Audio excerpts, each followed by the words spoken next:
नमस्कार आलोर दिशा संगीत एकाडेमीते सकलके स्वागत जानाई।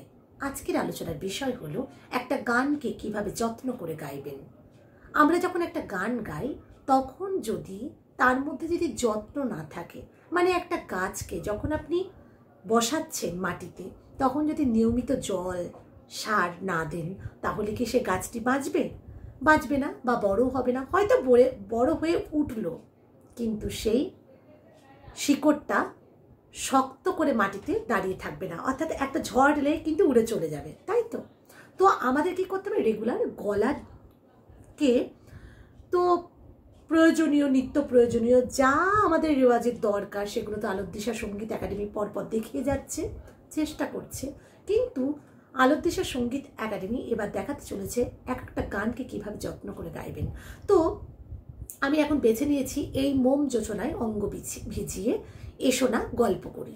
দেখুন এই গানটা প্রথমে আপনাকে পড়ে নিতে হবে যে কি আছে এই মোম যোচনায়, মানে অর্থাৎ একটা মোমের মতো নরম যোচনা জ্যোৎস্না সে অঙ্গ ভিজিয়ে, মানে আমরা কি জ্যোৎস্নাতে স্নানটা করে তারপরে আমরা গল্প করব। আজ ঝিলমিলে আকাশে চাঁদ উঠেছে, তো এই পরিবেশটা আগে ভাবতে হবে।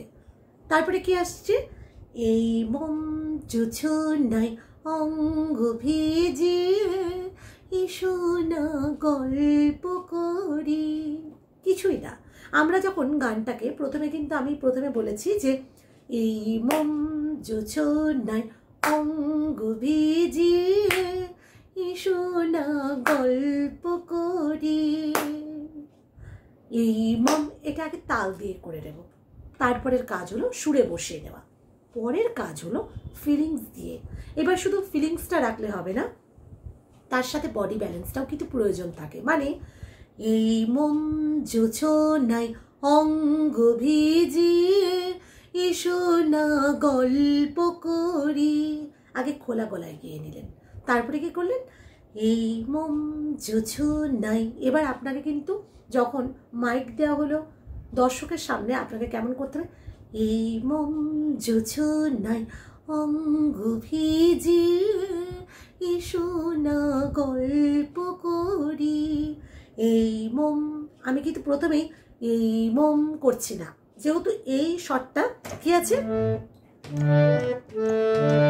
এই মোম যোচনায়, এই যে এই মোম যেহেতু শটটা একদম নিচে থেকে মন্ত্র সপ্তক থেকে শুরু হচ্ছে এই মোম যোচনায় বা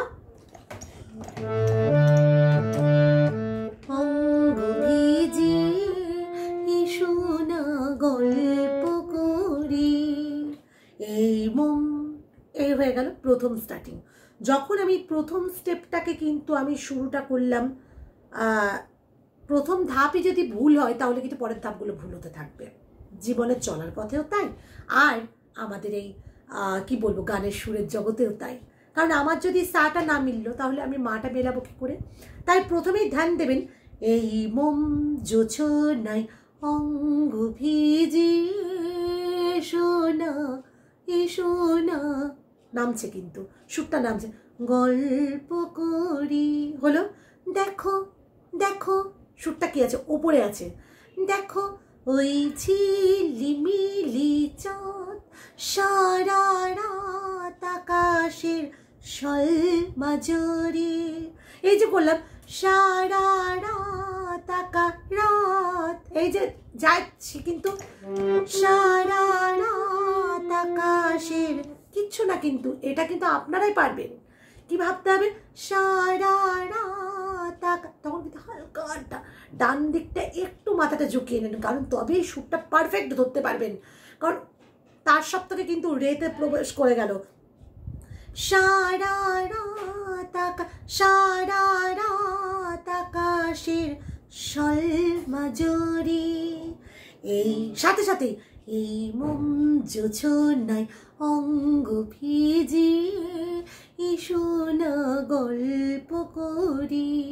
বডি কিন্তু স্ট্রেট থাকতে হবে, কারণ বডি যদি আপনার এইভাবে পেটটা কুঁচকে যায় তাহলে কিন্তু আপনার ঠিকভাবে গানটা কিন্তু প্রকাশ হবে না। কারণ আমাদের সবসময় মাথা রাখবেন উদারা মুদারা তারা, এই তিনটেকে ব্যালেন্স করে কিন্তু গানটাকে গাইতে হবে, সেটা কিন্তু সব থেকে ভাবনার আগে বিষয় যে আমাকে মাথায় রাখতে বডিটা স্ট্রেট করে তারপরে কিন্তু গান গাইতে বসবো। 2 নম্বর হচ্ছে কোনো রকম টাইট, মানে হয় না যে আমরা জিন্স পরে নিলাম, টাইট একটা কোনো কিছু পরে একটু ঢিলাঢালা মানে পোশাকটা পরে ঢিলেঢালা মানে পরলে কি হয়, মানে একটু কমফর্টভাবে আপনি গাইতে পাচ্ছেন। আর তাছাড়া আমি তো বলেই দিয়েছি যে গান গাইবার পূর্বে কিন্তু কোনো রকম দুধ চা মিষ্টি জাতীয় জিনিস খাবেন না, এটা এর মাঝখানে বলে রাখলাম। এবার কি জাফরানের অয়েল, দেখুন জাফরানের অয়েল অয়েল, আমি তো করতাম পারতাম জাফরানের অয়েল, আসবে না, আমার গলাতেই আসবে না। আমি তো রেগুলার এত রেওয়াজের মাধ্যমে থাকছি, আপনাদেরকে চেষ্টা করছি বিভিন্ন সময় বিভিন্ন হারনামের মধ্যে বসার, তো আমার তো হয়ে যাচ্ছে, কিন্তু আমি পাচ্ছি না কেন? কারণ এটা হবে না। প্রাকৃতিক নিয়মের যেরকম মানে কি বলবো, মানে সব কিছুর একটা নিয়মে বাঁধা, তেমনি সুর কিন্তু আপনি গলাতে কিভাবে প্রকাশ করবেন সেটাও কিন্তু একটা নিয়মের মধ্যে বাঁধা।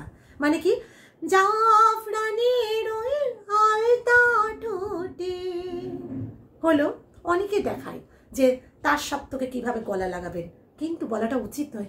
আলোর দিশার সঙ্গীত একাডেমির ভিডিওটা কিন্তু সম্পূর্ণ আলাদা পাবেন। এটা অহংকার করে আমি বলছি না, কারণ আমি চেষ্টা করি সম্পূর্ণ সত্যটা তুলে ধরার। ইউটিউবে ভিউ বাড়িয়ে কোনো লাভ নেই। হ্যাঁ, আমার যদি কপালে থাকে এমনিই হবে। জাফরানের আলতা ঠোঁটে হয়ে গেল মিষ্টি মিষ্টি, একটা মিষ্টি মিষ্টি হাসির হাসির, ওখানেও কিন্তু ঘাটটা কাত হচ্ছে ডান দিক। মিষ্টি হাসির গোলাপ ফোটে, মনে হয় বাতাসের দিলের বাতে সুর মিলিয়ে আলাপ ধরি। দেখছেন কেমন ভাবে গাইছি? আলাপ ধরি, একটা আলাপ করছি। দেখো ওই ঝিলিমিলি চাঁদ সারা রাত আকাশের সলমাজরি, হয়ে গেল। এইবার কি করব? ওই রূপসী রাতার নামিয়ে দিলাম, কারণ স্বর নিচে আছে। ওই রূপালি চাঁদ বলে জেগে থাকো, এই লগন আর কখন, দেখছেন, আর কখনো ফিরে পাবে না গো। আমি আবারও বলছি, মন্দ্র সপ্তক, মধ্য সপ্তক, তার সপ্তক, এই তিনটেকে ব্যালেন্স রাখতে হবে। এবার বলবেন দিদি এই যে আপনি গানটা যখন গাইছেন তখন তো স্বরলিপিগুলো আপনার মুখস্থ নেই। না, নেই, এটা হয় না। ক্লাসিক্যাল নয় যে আমি করব যে ধরুন মানে গানা হো শ্যামা গামা পা, ধরুন 1 মিনিট, এটা হট করে করেছি তো, একটা বোঝানোর জন্য করছি। হ্যাঁ, গামা পা রে সা সা গানা হো শ্যামা, এইটা আমি যেমন মুখস্থ করছি যে গামা পা রে সা সা, এটা খেয়ালের ক্ষেত্রে হয়, গানের ক্ষেত্রে হয় না। গানের ক্ষেত্রে কি কোনো সরগম স্বরলিপি কোনো কিছু মুখস্থ থাকে না, কারণ ব্যাপারটা হচ্ছে আপনার এটা সুরটাকে মাথায় রেখে কথাটাকে ব্যালেন্স করে ব্রেনের মধ্যে ঢুকিয়ে আপনাকে গাইতে হচ্ছে। আর আপনি রিডে যখন তুলছেন, আর আমি তো বলেছি আধুনিক গানের স্বরলিপি ফলো করবেন না, কারণ আধুনিক গানের স্বরলিপি ফলো করা মানে একটা বাচ্চা বাচ্চা শিক্ষা হয়ে গেল, শুনতে খারাপ লাগবে, কিন্তু চেষ্টা করবেন আধুনিক গানের স্বরলিপি না ফলো করে এক লাইন করে তোলার চেষ্টা করবেন।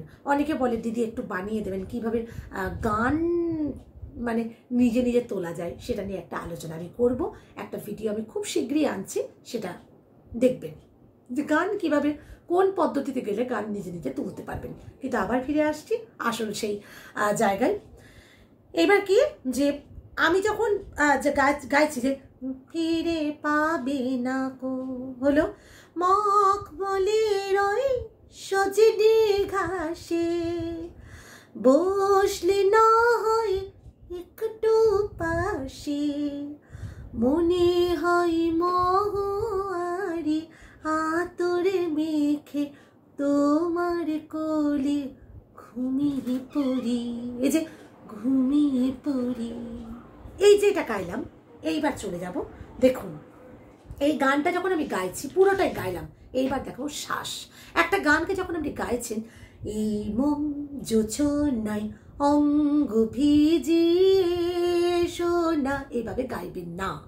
কারণ এখানের মধ্যে কি হলো, আপনার যখন মনে হলো যে সুরটাকে আমি খুব পারফেক্ট লাগাই আর তালটাকে কিভাবে আমি তাড়াতাড়ি করে ব্যালেন্স করব, এটাই না, এটাই গান নয়।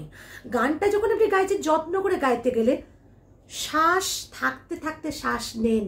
যেমন আমাদের মারা যেমন রান্নাঘরে যান, সারাদিনের খাবার একবারে সঞ্চয় করে নেন হয়তো, মানে বা মাসের হয় না যে জিনিসপত্র থাকতে থাকতে আনি নেন, তেমনি আপনারাও চেষ্টা করবেন শ্বাস থাকতে থাকতে শ্বাসটা নেওয়ার। কারণ এই মম জোছনায় এটুকু বলে কাট করুন, অঙ্গ ভিজে সোনা গল্প করি। এখানে দর্শক ভাবছে যে আমি খুব ফিলিংস দিয়ে গানটা গাইছি। হ্যাঁ, এটা একটা সত্য।